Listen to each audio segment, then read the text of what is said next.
الرحمن الرحيم الحمد لله رب العالمين والصلاة والسلام على أشرف الأنبياء والمرسلين وآله الطيبين الطاهرين المعصومين المظلومين ولعنة الله على أعدائهم أجمعين من الآن إلى قيام يوم الدين. بسم الله الرحمن الرحيم. جاء الحق وزهق الباطل إن الباطل كان زهوقا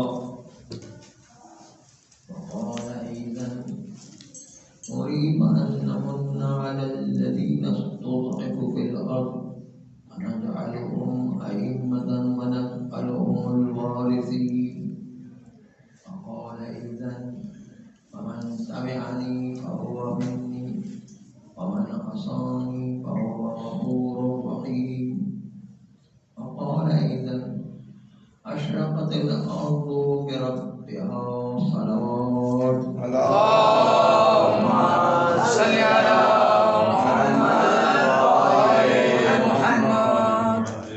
عزیزان محترم حضران عزیز، اسی ولادت امام کے سلسلے میں ہی گفتگو کا ادامہ ہے اور اس سلسلے میں ہی آپ کو مبارکباد بھی دیتے ہوئے آپ کو سلسلہ گفتگو کو وہیں سے جاری کر رہے ہیں جہاں سے پچھلی مرتبہ چھوڑا تھا. ماشاءاللہ. ایک ڈاکٹر صاحب تھے، ڈینٹسٹ، دانت کے اسپیشلسٹ. ایک دفعہ جو ہے وہ اپنے کلینک میں بیٹھے ہوئے رو رہے تھے کہ ان کے ایک مریض نے ان کے ہاتھ کو کاٹ لیا تھا اور گوشت اوپر آ گیا. روتے جا رہے تھے. کہا کیوں روتے جا رہے؟ کہا اس کمبخت نے جو کاٹا ہے، جو دانت میں نے لگائے تھے اسی دانت سے اسے کاٹ لیا. تو نعمت کا شکر کرنے کے بجائے اس سے کفران نعمت کیا جاتا ہے. تو زمانے کے امام کا وجود وہ ہے، ائمہ معصومین کا وجود ہے، جس کا شکرانہ ادا کرنے کے لیے ان کی اتباع چاہیے. اتباع کے بجائے لوگ اس کو بہانہ بنتے کہ بھائی ہم جب امام آ گئے تو اب ہمیں گناہوں سے بچنے کی کیا ضرورت ہے. یہ وہ دانت کاٹنے والی باتیں ہیں. جو امام جیسی اتنی عظیم نعمت ملی بلکہ بڑی گستاخی کرتے ہیں. وہ کہتے ہیں کہ بھائی ٹکرے تو وہ مارے جن کے پاس ایسا امام نہیں. اور بڑی گستاخانہ انداز میں کہتے ہیں کہ بھائی اگر قبر میں فرشتے آئیں گے اور ہم سے حساب و کتاب مانگے تو ہم تو ڈانٹ کے بھگا دیں گے کہ بھائی ہم تو علی کے ماننے والے ہیں. جس علی اور حسین کی عظمت اور ان کا شکرانہ ادا کرنے کے لیے ان کی اتباع اور ان کی اطاعت کرنا چاہیے کہ اس کو میں اب الٹا شکرانے کے میں کفران نعمت کر رہے ہیں. اماموں کو مورد الزام کر رہا ہے کہ امام جو ہے گناہ کروا رہے ہیں، تو انہیں امام یہ کام انجام دے رہے ہیں. تو اصل میں یہ آخری زمانے میں لوگ مختلف غلط فکریں لا کر لوگوں کے ذہنوں کو خراب کریں گے. اور ساتھ ساتھ جو ہے آئنسٹائن اس زمانے کے اندر اس سے پوچھا گیا کہ آپ ہی بتائیے. بعد میں کہتے ہیں کہ آئنسٹائن جو ہے شیعہ بھی ہو گیا تھا. آپ گروجردی نے ان کو تبلیغ کی تھی اور آپ گروجردی کی تبلیغ و خط و کتابت کے نتیجے میں کچھ سوالات انہوں نے کیا، گروجردی نے ان کے جوابات دیا، آخر وہ شیعہ ہو گیا. چنانچہ آئنسٹائن جو ہے بہت عظیم سائنسدان ہے آئنسٹائن جو ہے اس سے سوال کیا گیا کہ آپ نے جنگ عظیم اول بھی دیکھی، جنگ عظیم دوم بھی دیکھی، تو آپ یہ بتائیے کہ جنگ عظیم سوم میں کیا تباہی پیش آئے گی، جس میں جنگ عظیم سوم میں آپ کے ہی نظریے سے ایٹم بم ایجاد ہوا، بڑے بڑے بم ایجاد ہوئے اور بڑے بڑے میزائل ایجاد ہوئے، جس کے نتیجے میں اب کیا تباہی پورے معاشرے میں پیش آئے؟ اس نے کہا یہ تو مجھے نہیں پتا جنگ عظیم سوم میں کیا تباہی پیش آئے گی، لیکن میں یہ بتا سکتا ہوں کہ جنگ عظیم چاروں میں کیا تباہی پیش ہے۔ کرے جب سوم نہیں بتا سکتے تو جنگ عظیم چاروں میں کیسے بتا سکتے؟ کہا کہ ہاں میں وہ بتا سکتا ہوں، جنگ عظیم سوم میں نہیں بتا کہ کیا کیا احتیاط ہے، دریافت ہوں گے، کیا تباہی ہوگی، لیکن جنگ عظیم چاروں میں مجھے پتا ہے کیا ہوگا۔ اچھا آپ وہی بتا دیجیے کہ جنگ عظیم چاروں میں کیا ہونے والا ہے۔ تو اس نے پلٹ کر کہا اس پر جو ہے جو ہتھیار ہوں گے وہ پتھر مارنے والے ہتھیار ہیں۔ اب وہ کس طریقے سے؟ تو آج کل اشکال کیا جاتا ہے کہ جب امام زمان علیہ السلام جو تلوار لے کر ذوالفقار لے کر آئیں گے تو جو ہے ذوالفقار کی بات پر جو ہے اعتراض کر رہے ہیں کہ بھائی اتنے سارے ہتھیار دریافت ہو گئے تو اس وقت تلوار کا کیا کام ہے؟ تو اس کو جو آئنسٹائن سے پوچھا گیا، آئنسٹائن کہتے ہیں کہ جنگ عظیم چاروں میں جو پتھر کی جنگ ہوگی، پتھر سے جو لوگ مارے گا، وہ کس طریقے سے؟ کہ جنگ عظیم سوم اتنے عظیم عظیم ہتھیار دریافت ہو جائیں گے کہ جس کے نتیجے ایک دوسرے کو جب برسائیں گے تو ساری ترقی منجمد ہو جائے گی، سب کچھ ظاہر ہو جائے گا، ساری ترقی ختم ہو کر کے رہ جائے گی، سارے ہتھیار بھی ختم ہو کر کے رہ جائیں گے، جس کے نتیجے کے اندر جو ہے جنگ چاروں جب پیش آئیں گے تو پتھروں کی جنگ ہوگی۔ اور پتھروں کی جنگ میں ذوالفقار لے کر آ جائے تو پھر کتنا عظیم کام ہو جائے گا۔ تو اور یہی اعتراض بیماریوں کے سلسلے میں کرتے ہیں۔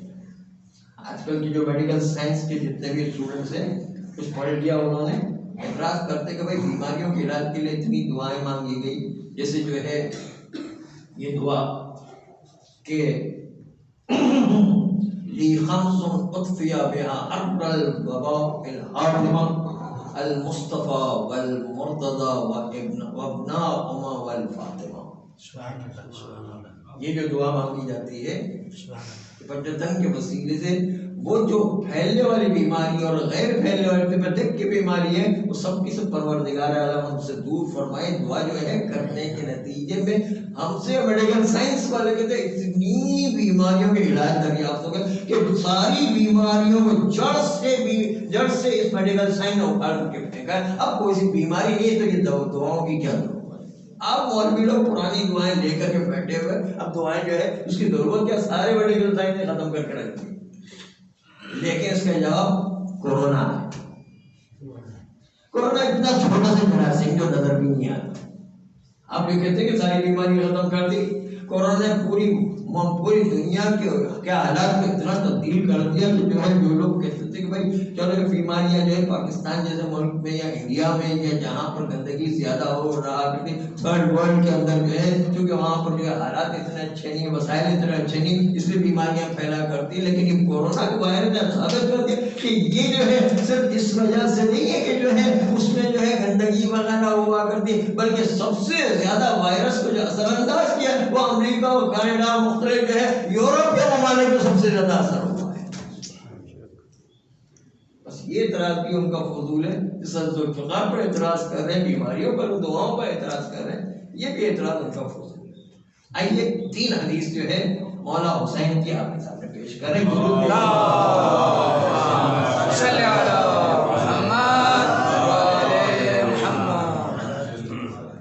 پہلی حدیث میں امام علیہ السلام سے پوچھا گیا کہ علامتیں کیا ہوں گی، تو امام علیہ السلام نے 5 علامتیں بیان کی ظہور کی، جس کو جو ہے بہت مختصر جو ہے کہا گیا السفیانی والیمانی وخسف الارض بالبیضاء والصیحة السماوی والقتل النفس الزکیہ۔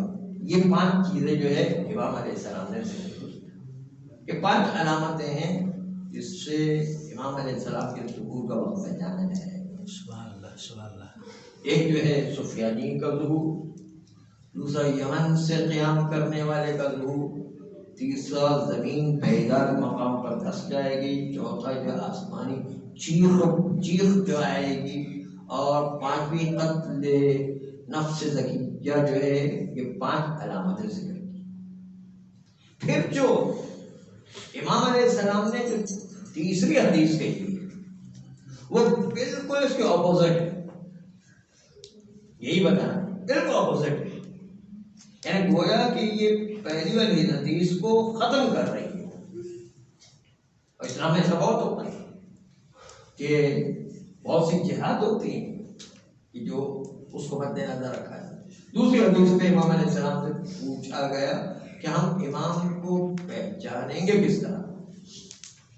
تو مولا حسین نے ارشاد فرمایا حلال و حرام کے سوالات کے ذریعے سے، حلال و حرام سبحان اللہ اس کے سوالات کے ذریعے سے سچا امام ہمارے سامنے ہے۔ سبحان اللہ۔ لیکن سچا امام حلال و حرام کے جواب دے سکتا ہے، باقی کوئی حلال و حرام کے جواب نہیں دے سکتا۔ سبحان اللہ سبحان اللہ۔ اسی لیے جو ہے 7ویں امام کے بعد 5ویں امام کے نہیں 6ٹھے امام کے بعد 7ویں امام کی باری آئی تو اس کو جو ہے اماموں کو پہچاننا اتنا آسان نہیں ہوا کرتا۔ چنانچہ کچھ ان کے بھائیوں نے جو ادعا کر دی امامت کا، تو پھر ان سے سوال کیا گیا کہ اچھا بتاؤ کہ زکوٰۃ کتنی، زکوٰۃ جو ہے 200 درہم میں کتنی زکوٰۃ؟ آپ دیکھیے گا سوال جواب میں کتنا جو ہے فرق پڑتا ہے اور ہر آدمی پریشان ہو جاتا ہے۔ اگر جو ہے امام نہ ہو تو سوالات کے جواب نہیں دے سکتا ہے۔ کہا 200 درہم میں کتنی زکوٰۃ؟ تھوڑی ٹیکنیکل بات ہے ورنہ جوک کی طرح ہے۔ 200 درہم میں کتنی زکوٰۃ؟ تو جو صاحب ادعا کر رہے تھے امامت کا، انہوں نے کہا 100 درہم، 100 جو ہے 200 درہم میں 5 درہم زکوٰۃ ہے۔ تو پھر کہا اچھا، سوال کیا سوال کرنے والے نے کہ اچھا 100 درہم میں کتنی زکوٰۃ؟ اس نے پلٹ کر کے کہا 100 درہم میں بس آدھی بات ہے، اس لیے جو ہے آدھی زکوٰۃ ہوگی یعنی 2.5 درہم۔ آپ اس جوک کو سمجھے کیا؟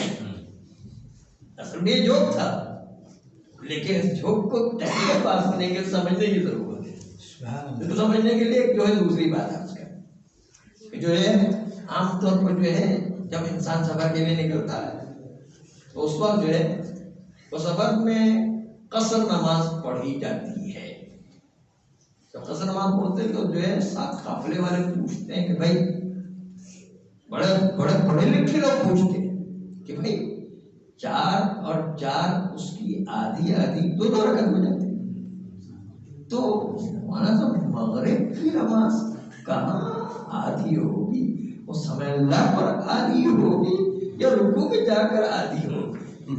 اب جوک ملاحظہ کیا ہے، یہ جوک جس طرح آپ کو نظر آ رہا ہے بالکل وہی جوک زکوٰۃ پہ بھی ہے، لیکن ٹیکنیکل بات تھی اس لیے اتنی جلدی انسان متوجہ نہیں ہوتا۔ چنانچہ جو ہے بات آگے بتائیے کہ مغرب کی قصر نماز کہاں ہوگی کہ وہ سب اللہ پر جو ہے وہ 1.5 رکعت ہو جائے گی یا 1.5 رکعت رکوع میں جانے کے بعد ہو، کہاں پر جو ہے؟ تو جس طرح یہ جوک ہے کہ بھائی مغرب کی نماز پوری پڑھی جاتی ہے، وہ قصر نہیں ہوا کرتی، اس طرح زکوٰۃ کا مسئلہ ہے۔ 200 درہم پر 5 درہم زکوٰۃ ہے، لیکن 100 درہم پر زکوٰۃ ہے ہی نہیں، اس لیے کہ زکوٰۃ شروع ہی 200 درہم سے ہوتی ہے۔ سبحان اللہ سبحان اللہ۔ 200 درہم سے کم پر تو زکوٰۃ ہی نہیں ہوگی۔ تو ان سے جب پوچھا کہ جو امامت کا ادعا کر رہے تھے کہ بھائی 100 درہم میں کتنی زکوٰۃ ہوگی، تو انہوں نے کہا 100 درہم میں جو 2.5 درہم ہوگی، کوئی بات نہیں، جو مغرب کی نماز آدھی ہو جائے گی، کوئی والی بات ہوگی، یہ چکر جو ہے ہو جائے گا۔ تو امام حسین علیہ السلام نے ارشاد فرمایا کہ امامت کو پہچاننے کا ایک بہترین طریقہ یہ کہ سوال جو حلال و حرام کے سوال اس سے جو ہے بخود جو ہے پتہ چل جائے گا کہ صحیح امام کون ہے اور جو غلط امام. سبحان اللہ سبحان اللہ. جو ہے حلال و حرام کا اتنا زیادہ اہم ہے کہ امام باقر علیہ السلام و امام صادق علیہ السلام صلی علی محمد و آل محمد. کاش مجھے موقع مل جائے کہ میں کوڑا لوں اپنے شیعوں کے سر پر کوڑا ماروں تاکہ وہ حلال و حرام کی تعلیم حاصل کریں. یہ امام کیا ہے؟ چھٹے اور پانچویں چھٹے امام اتنا اہم ہے کہ ان کا جی چاہتا ہے کہ کوڑا مار کر کے بھی ہمیں سکھائیں کہ حلال و حرام کی تعلیم. سبحان اللہ سبحان کاش یہ کاش جو ہے پانچویں چھٹے امام کا کاش. سبحان اللہ. اور جتنے بھی کاش گزر چکے اور ائمہ معصومین اور جو ہے رسول اللہ انجام نہیں دے سکے، زمانے کا آخری امام آئے گا جتنے بھی معصومین کے کاش تھے اس کو جو ہے امام کے زمانہ علیہ السلام آ کے جو کوڑے مار کے امام زمانہ سکھائیں گے کہ حلال و حرام کی تعلیم حاصل کرو. حلال و حرام کہ کیا چیز حرام ہے کون سی چیز حلال ہے وہ چیز سکھائیں گے. جیسے جو ہے دو تین مثالیں آپ کے سامنے پیش کریں. ایک تو امام باقر علیہ السلام اور امام صادق علیہ السلام کی مثال آ گئی. رسول اللہ کی مثال جو آپ جو سیدھی میں بھی پڑھتے رہتے ہیں. صحیح مسلم کی بھی حدیث ہے، ہمارے یہاں بھی حدیث ہے، اہل سنت کی بھی حدیث ہے. یا عائشہ، یہ جو ہے ایک ہی روایت ایسی آئی ہے.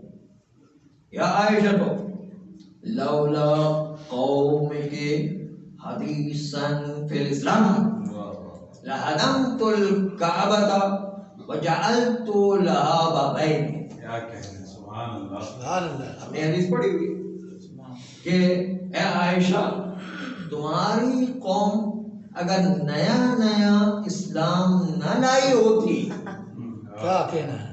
نیا اسلام نہ لائی ہوتی تو میں اس خانہ کعبہ کو گرا دیتا، اور گرانے کے بعد حضرت ابراہیم جو ہمارے دادا تھے، حضرت ابراہیم کی سنت کے مطابق 2 دروازہ والا خانہ کعبہ بنا. یعنی رسول اللہ بھی اپنی حکومت ہونے کے بعد رسول اللہ رسول اعظم علیہ جو ڈر رہے ہیں ان مسلمانوں سے جو مسلمان بھی بغاوت کر رہے ہیں. اللہ اکبر اللہ اکبر. یہ ایسا حالات ہے، ایسا حالات ہے، ایسا حالات. تو یہ جو ہے یہ کاش رسول اللہ کاش میں خانہ کعبہ کو توڑ دیتا اور توڑ کر اپنے دادا ابراہیم کی طرح خانہ کعبہ کو 2 دروازہ والا بناتا. یہ رسول اللہ کی کاش ہے، رسول اللہ کی تمنا ہے، لیکن نہیں کر سکتے تھے، اس لیے کہ یہ قوم ایسی جاہل تھی کہ جو بغاوت کر دیتی اور نقصان کر دیتی تھی. اور جو ہے مسلمان تازہ ہوتے ہیں اسلام ہی چھوڑ کر کے بھاگ جاتے ہیں. اللہ. اسی طرح مولا علی کا ایک کاش ہے، بہت عجیب کاش ہے. سبحان اللہ سبحان اللہ. مولا علی کا کاش ہے کہ کاش میں تراویح کو ختم کروا سکتا. سبحان اللہ. کیا مولا علی نے کہا اپنی حکومت میں حکومت کا جب مولا علی کی حکومت تھی اس وقت، یعنی مولا علی اتنے کمزور تھے کہ جس کے نتیجے کے اندر جو تراویح جیسی چیز جو مسلمانوں میں اتنی رائج ہو گئی تھی کہ جس کو ختم نہیں کروا سکتا. ختم کرواتے جو ہے مولا کے خلاف ویسے ہی جنگیں لڑ رہے تھے اور بغاوت پیدا کر رہے تھے. اللہ اکبر. کاش میں تراویح کو ختم کروں، نہیں کرا. ایک دفعہ عبداللہ ابن زبیر، آپ نے سنا ہوگا کہ کربلا کے واقعے کے بعد سب سے پہلے فائدہ اٹھانے والا کربلا کے نام سے اور اپنی حکومت حجاز میں قائم کرنا، مکہ مدینہ میں قائم کرنا عبداللہ ابن زبیر، عبداللہ زبیر عوام. وہ جو ہے کہا کرتا تھا، دیکھو عبداللہ ابن عباس کے بارے میں کہ یہ نابینا ہو گئے اور ان کی حالت خراب ہو گئی. چنانچہ عبداللہ ابن عباس بار بار جو لوگوں کو نابینا ہونے کے باوجود پکار کے کہا کرتے تھے کہ اے لوگوں یاد رکھو کہ اللہ نے اور شریعت نے متاع کو جائز قرار دیا. متاع کو بار بار جو ہے بیان کیا کرتے تھے. تو اس وقت عبداللہ ابن زبیر نے یہ اعتراض کیا عبداللہ ابن عباس کے اوپر کہ دیکھو اس اندھے کا دماغ خراب ہو گیا پاگل ہو گئے، اسے بار بار لوگوں کو گلیوں میں بیان کرتا جا رہا ہے کہ مطلب جو ہے اس کے جواز کو بیان کیا، اس لیے جو ہے وہ پاگل ہو گئے۔ تو اس وقت عبداللہ ابن عباس نے عبداللہ ابن زبیر کو جواب دیتے ہوئے کہا کہ بھائی نابینا ہو جانا کوئی عیب نہیں ہے، یعنی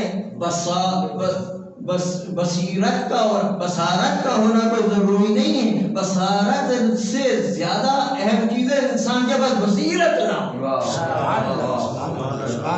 بصارت کا کوئی بصارت چلی جائے تو کوئی بات نہیں، بصیرت نہیں چلی جانا چاہیے۔ بصیرت سے انسان کی آنکھیں کھل جایا کرتی اور دجال کو پہچان سکتا ہے۔ بس کھلی آنکھوں سے نہیں پہچان سکتا، بصیرت سے پہچان سکتا کہ اگر جو دجال آگے میں جنت کی آفر کرے گا تو انسان جو بصیرت رکھتا سوچے گا کہ جنت جب دجال دے گا تو اس کے پیچھے کوئی نہ کوئی عیب ہوگا، لیکن دیکھنے والا ظاہری آنکھوں سے بڑے جو ہے خوبصورت نظارے نظر آئیں گے، وہ ظاہری آنکھوں سے دھوکہ کھا جائے گا اور دجال کی جنت میں جائے گا، اور جنت میں جانے کے بعد ہمیشہ ہمیشہ پھنس جائے گا۔ بصیرت چاہیے، بصارت نہیں چاہیے۔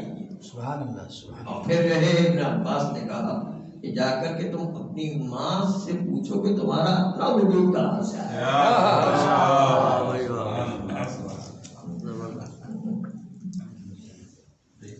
تمہارا حسین کی حدیث عرض کر رہا تھا، تمہارا حسین نے عرض فرمایا کہ اگر امامت کو پہچاننا تو جو دور ایسا ہے کہ امامت کو پہچاننا بڑا مشکل ہوا کرتا، حلال و حرام کا سوال، حلال و حرام کے سوال، جیسے ایک جو اور واقعہ اسی طرح پیش ہے، امام کے ساتھ امامت کا ادعا کسی صاحب نے کر دیا، اس زمانے میں جو ہے جھوٹے امام کے سامنے جا کر کے سوالات کی، اور یہ جو سوالات کرنے والا تھا ائمہ معصومین کے بہت نفع تلے اور بہت ہی جینیس جو صحابی تھے، جس کے سلسلے چھٹا امام نے ارشاد لولا ہؤلاء لندرست آثار النبی، اگر یہ اصحاب میری مدد نہ کرتے، چھٹے امام کرے، یہ اصحاب میری مدد نہ کرتے تو نبوت کے آثار مٹ کر کے رہ جاتے۔ یہ اتنے جینیس جو اصحاب تھے کہ جنہوں نے دین کی عبادت کی۔ سبحان اللہ، سبحان اللہ۔ یہ جا کر کے سوال کرتے تھے، اس سے پتہ چلتا تھا کہ امام کون ہے، سچے امام جو ہے نہ پتہ چلتا۔ اور آج کے زمانے میں جو ہے سچے امام کو پہچاننا اور حقیقت جب امام آئیں گے تو اس کو پہچانے ہی ہے، اور پہچاننے کے لیے جو ہے وہی حلال و حرام کا سوال کرے گا، اس کے ذریعے سے اصل تو پہچانا جائے۔ ہم خود اتنا حلال و حرام نہیں جانتے تو اس کا ماہر آئے گا، یعنی مرجعیت کا نظام کیا کر کے امام کو پہچانے۔ سبحان اللہ، سبحان اللہ، سبحان اللہ۔ امام کو پہچاننے کے لیے مرجعیت چاہیے، اور جو دشمن اہل بیت ہے، دشمن شیعت ہے، وہ مرجعیت کو تباہ کرنے کی کوشش کرے گا، اس لیے کہ ان کو پتا ہے کہ مرجعیت ہے جو صحیح نظام کو لے کر آئے گا اور صحیح امام کی تشریح بھی کرے گا۔ سبحان اللہ، سبحان اللہ، سبحان اللہ۔ چنانچہ جو ہے جب جو ہے سوال کیا گیا اس جھوٹے امامت کے ادعا والے سے کہ اچھا یہ بتاؤ کہ اگر کوئی یہ کہہ کر اپنی بیوی کو طلاق دیتا کہ میں نے آسمان کے ستاروں کے برابر اپنی بیوی کو طلاق دی تو کیا 3 طلاقیں ہو جائیں گی یا 3 طلاقیں نہیں ہوتی؟ تین طلاقیں واقع ہو جائیں گی کہ نہیں ہوتی؟ کیا مرتبہ جھوٹے امام نے کہا کہ ہاں ہو جائے گی 3 طلاقیں، اور 3 طلاقوں کا مطلب ہے آپ کو پتا ہے کہ محلل کی ضرورت ہوا کرتی ہے، لیکن امام علیہ السلام نے آ کے ان کو وہیں پر روکا کہ بھائی اس طرح 3 طلاقیں نہیں ہوا کرتی، کیونکہ ہمارے شیعت کے اندر جتنی بھی طلاقیں تھے 1 طلاق سے زیادہ نہیں ہوا کرتی، درمیان میں عدہ رکھنا پڑتا ہے، سبحان اللہ۔ 1 طلاق سے زیادہ نہیں ہوا کرتی۔ وہ برادر اہل سنت کے وہاں پر ہے، ہمارے وہاں یہ نظریہ نہیں ہے جو قرآن کے مطابق بھی ہے۔ جو تو امام حسین علیہ السلام فرمانے کہ امامت کو پہچاننے کا ایک طریقہ یہ کہ حلال و حرام کا سوال ہے، سبحان اس اللہ۔ سے پتہ چل جائے کہ سچا امام ہے جھوٹا امام ہے۔ ٹھیک ہے، خود روایات میں کہ 12 امام کے ظہور سے پہلے 40 یا 60 جھوٹے امام ادعا کریں، اللہ اکبر۔ پہچانیں گے کس طرح کہ سچا ہے جھوٹا ہے؟ اس لیے یہ جو طریقہ ہے کہ حلال و حرام کا سوال کرو، پتہ چل جائے گا یہ سچا ہے جھوٹا ہے۔ اور آخری روایت جو ہے امام علیہ السلام کی عرض کر رہا ہوں، امام حسین علیہ السلام نے ارشاد فرمایا، اور وہ جو ہے یہ روایت ایسی ہے کہ تیسرے امام حسین علیہ السلام نے بھی فرمایا، چھٹے امام انہوں نے بھی بالکل بے عین ہی یہ روایت ارشاد فرمائی، اور 11ویں امام نے بھی یہی روایت ارشاد فرمائی، بالکل الفاظ بھی ایک جیسے۔ اور روایت کیا ہے؟ روایت یہ کہ میرا بیٹا مہدی وہ آئے گا تو وہ مثل موسیٰ ہوگا۔ سبحان اللہ سبحان اللہ سبحان اللہ۔ تیسرے امام حسین علیہ السلام نے بھی ارشاد فرمایا، اور چھٹے امام نے بھی ارشاد فرمایا کہ میرا بیٹا مہدی آئے گا وہ مثل موسیٰ ہوگا۔ سبحان اللہ۔ اور 11ویں امام نے بھی فرمایا کہ میرا بیٹا مہدی آئے گا وہ مثل موسیٰ ہوگا۔ سبحان اللہ۔ لیکن یہ تینوں الفاظ کا مطلب الگ الگ ہے، تینوں الگ مطلب، تینوں جو ہے روایت کا مطلب الگ الگ ہے، اگرچہ کہ الفاظ ایک جیسے۔ سبحان اللہ سبحان اللہ۔ تینوں کا مطلب بالکل الگ ہے، تینوں جو ہے الگ الگ مطلب کو ظاہر کر رہے ہیں۔ وہ جو امامت کے اندر جو ہے 11ویں امام ان کے سلسلے میں اس وقت یہ پیش آیا کہ جب 11ویں امام شب 15 شعبان کی شب تھی کہ حکیمہ خاتون افطار کرنے کے بعد، جو 10ویں امام کی بہن ہے حکیمہ خاتون، حکیمہ خاتون، یہ حکیمہ خاتون یہ خود نام ہی بتا رہے کہ کتنی حکمت و بصیرت والی اور کتنی علم والی خاتون تھی کہ جو ساری بصیرتوں کے ساتھ اپنا سارا کمال رکھتی تھی۔ جنہوں شہزادی زینب کو عالم غیر معلمہ کہا جاتا ہے کہ ایسی عالم ہے کہ جس کو پڑھانے کی ضرورت نہیں، اللہ کے وہاں سے علم لے کر ہے۔ اس طرح حکیمہ خاتون کی بہت عظیم خاتون۔ چنانچہ حکیمہ خاتون سے 10ویں امام نے کہا، نہیں 11ویں امام نے کہا کہ ابھی اماں آج رات آپ ہمارے وہاں پر ٹھہر جائیں۔ افطار کے بعد جو ہے جب جانے لگے اپنے گھر پر، ان کا گھر بالکل برابر میں پڑوس میں ہی تھا، تو امام علیہ السلام 11ویں امام نے کہا کہ خاتون نے اپنی پھوپھی سے یعنی اپنے باپ کی بہن سے کہا کہ آپ رک جائیے اور جو ہے افطار کے بعد آج رات آپ ہمارے وہاں پر ٹھہریں۔ حکیمہ خاتون نے کہا بیٹا آج کوئی خاص بات ہے کہ تو پوری رات رکنے کے لیے کہہ رہے؟ کہا آج پروردگار عالم مجھے وہ بیٹا عنایت کرنے والا ہے جو پوری دنیا میں ظلم و جور کا خاتمہ کر کے عدل و انصاف کی حکومت قائم۔ بابا سے بلند تر سلوات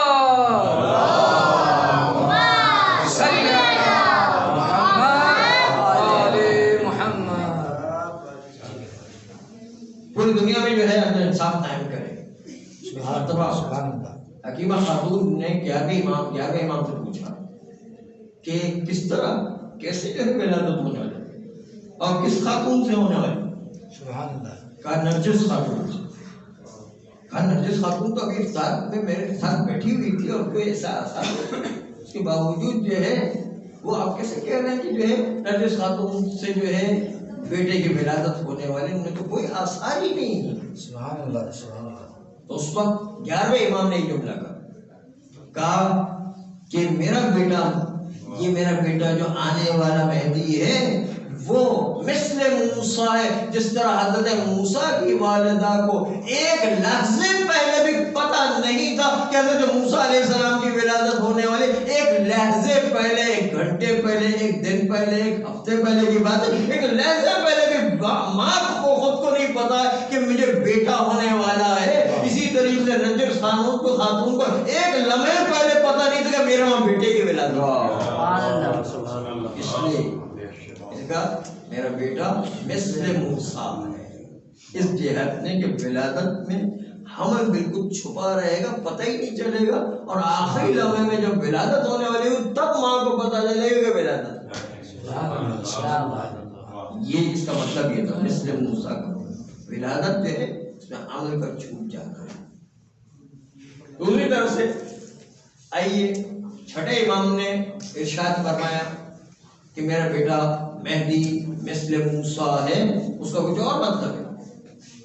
وہ مطلب ہے کہ جب حضرت موسیٰ علیہ السلام نے اپنی قوم کو فرعون سے نجات دی، اور نجات دینے کا مطلب یہ کہ دنیا میں بھی پوری قوم کو مصیبت سے نکالا اور آخرت کے لحاظ سے پوری قوم کو ڈبل جو ہے اپنی قوم کو سہارا دیا۔ سبحان اللہ سبحان اللہ۔ اس لیے کہ فرعون دنیاوی لحاظ سے ان کو غلام بنا کے رکھتا تھا، ان کی ساری عورتوں کو غریب بناتا تھا، سارے بچوں کو غلام بنا کے رکھتا، اور پوری نسل اس طرح چل رہی تھی بنی سبحان اسرائیل۔ اللہ۔ حضرت موسیٰ علیہ السلام نے فرعون سے بنی اسرائیل کو نجات دلائی، دنیاوی لحاظ سے چھڑوایا ہے۔ تو جو آزادی دلانے والا ہے، ہر طریقے سے جو ہے ان کو پروٹیکٹ کرنے والا ہے، حضرت موسیٰ نے کتنا کام کیا، اور آخرت کے لحاظ سے بھی ان کو صحیح مذہب کی توحید کا پیغام دے کر عقیدے توحید کا پرستش کرنے کا ان کو جو ہے ذریعہ عطا کر دیا، جس کے نتیجے آخرت بھی ان کی بنائے اور دنیا بھی ان کی بنائی۔ سبحان اللہ۔ ڈبل جو ہے کام کیا حضرت موسیٰ علیہ السلام۔ سبحان اللہ سبحان اللہ۔ اس کے باوجود دیکھیں کتنی ناشکری قوم ہوا کر۔ فرعون ایک دفعہ لڑنے کے لیے آیا تو کہا اے موسیٰ جاؤ تم اور تمہارا اللہ جا کر یہ فرعون سے لڑو، ہم جو ہے یہاں بیٹھ کے تماشا دیکھیں گے کہ آپ کس طرح جنگ کرتے ہیں، آپ کا خدا کس طرح جنگ کرتا ہے۔ یہ قوم تھی ناشکری ہے۔ تو یہ حضرت موسیٰ علیہ السلام نے نجات دلائی، لیکن اب یہ جملہ عرض کرنا ہے کہ بیٹا میرا یہ حضرت موسیٰ کی طرح اس کو بتانا ہے۔ چنانچہ حضرت موسیٰ علیہ السلام کوہ طور پر تورات لینے کے لیے گئے 30 دن کے لیے۔ اتفاق ایسا ہوا کہ خداوند متعال نے 30 دن کی بجائے 40 دن کا میقات کر دیا۔ 40 دن تک حضرت موسیٰ علیہ السلام کو اردو پر ٹھہرا دیا تورات لینے کے لیے، اور حضرت ہارون کو اپنا نائب بنا کر بنی اسرائیل کی قوم میں گئے ہوئے حضرت موسیٰ علیہ السلام۔ جب جو ہے یہ ہوا، ایک مرتبہ سامری، اس کا نام تو سنا ہوگا، سامری جو ہے اس نے سونے کا بچڑا بنایا، سونے کا،